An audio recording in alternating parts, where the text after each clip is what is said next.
মেয়ের স্কুলের সিট কিনার লেগে 600 টাকা দিয়ে লাগবো, শোনো নাই? কদিন পরে দিব। কদিন পর দিবা মানে? কিস্তির টাকা না আনার সময়টা মনে আসছিল না? আমি কি কিস্তির টাকা ফুর্তি করার লেগে নিছি? দরকারই তো নিচ্ছি। দরকার লেগে তো নিছো, যেমনি নিছো এমনি দিয়া দাও।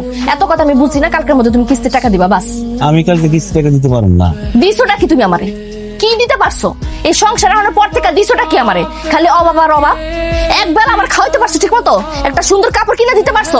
এই অভাব দেখতে দেখতে আমার আর ভালো লাগতেছে না। এতই যখন অভাব দেখতেছো থাকো কেন, যাও গা। কি করলা তুমি? তুমি কি মনে করছো আমার যাওয়ার জায়গা নাই না? আমি তোমার এই সংসার কপালে লাথি মারা যখন তখন যাইতে পারি। এই অভাব সহ্য হয় না আমার আর। সংসার লেগে মাসে মাসে কামও করবো আর তার কথাও শুনবো।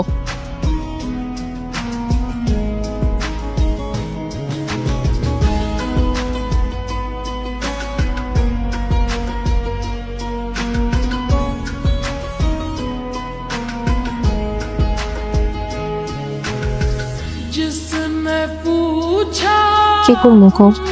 নিজে যত কষ্ট হোক সহ্য করতে পারি, ভাইয়ার কষ্ট তার সহ্য হইতেছে না। ভাইয়ার একবেলা ভালো মন্দ কিছুটা খাওয়াইতে পারতেছি না। ও বড় হইতেছে, ওর ভবিষ্যতের কথা চিন্তা করলে তো আমার মাথাটা ঘুরেতে থাকে। অনেক কয়ে ফেলাইছি, মন খারাপ করে না, মাফ করে দাও। আমিও চাই তোমাকে ভালো রাখতে, ভালো খাওয়াইতে, কিন্তু পারি না। আল্লাহ আমার সেই সামর্থ্য দেয় নাই। জানো, আমার আব্বার অনেক ইচ্ছা আছে আমি লেখাপড়া করে বড় কিছু হব, কিন্তু অভাবের কারণে সেটা পারি নাই। আমার মাইয়াও অভাবের কারণে এটা পারবো না, এটা আমি মাইনা নিতে পারবো না। এই জন্য শত অভাবের মধ্যে থেকেও মায়ের একটা ভালো স্কুলে ভর্তি করছে, খালি আর ভবিষ্যতের লেখা।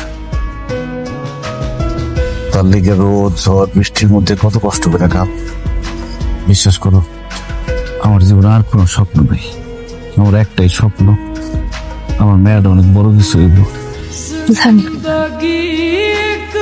চলো খাইবা, আহ।